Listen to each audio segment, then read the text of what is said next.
Morning, everyone.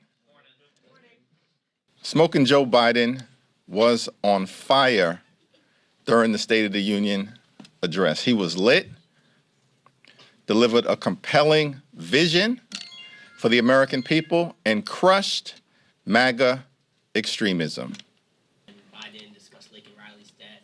He referred to President Biden laid out a comprehensive vision for fixing our broken immigration system and addressing the challenges at the border.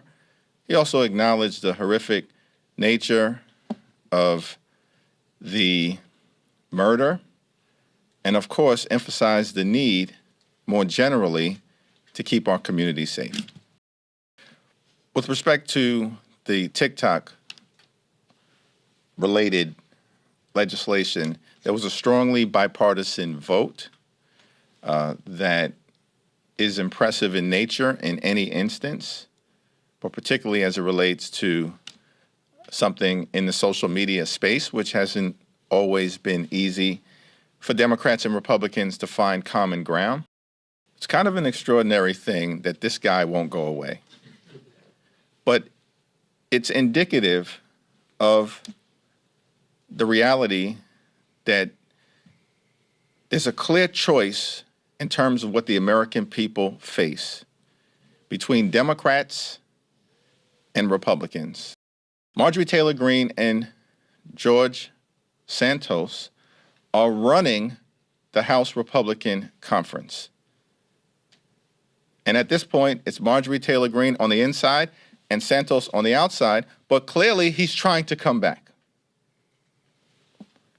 Now, here's the choice that the American people are going to face over the next few months.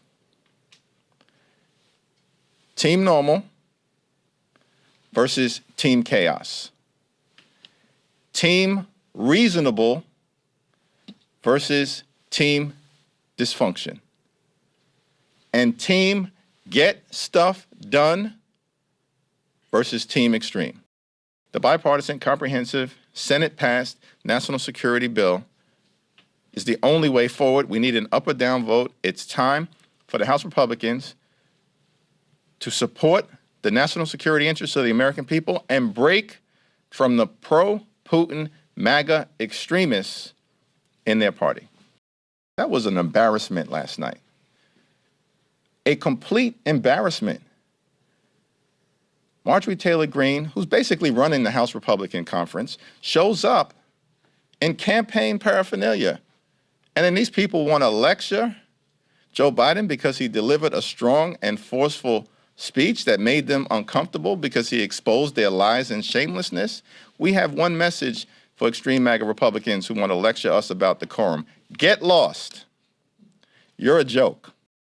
And the announcement with respect to establishing a pier that will facilitate surging humanitarian assistance should be welcomed by everyone. Well, President Biden made clear during the State of the Union address that we have to make sure we are surging humanitarian assistance into theaters of war across the world. And there's not a dime of humanitarian assistance in the legislation that has been introduced by Representative Fitzpatrick. So that's a non-starter for the House Democratic Caucus.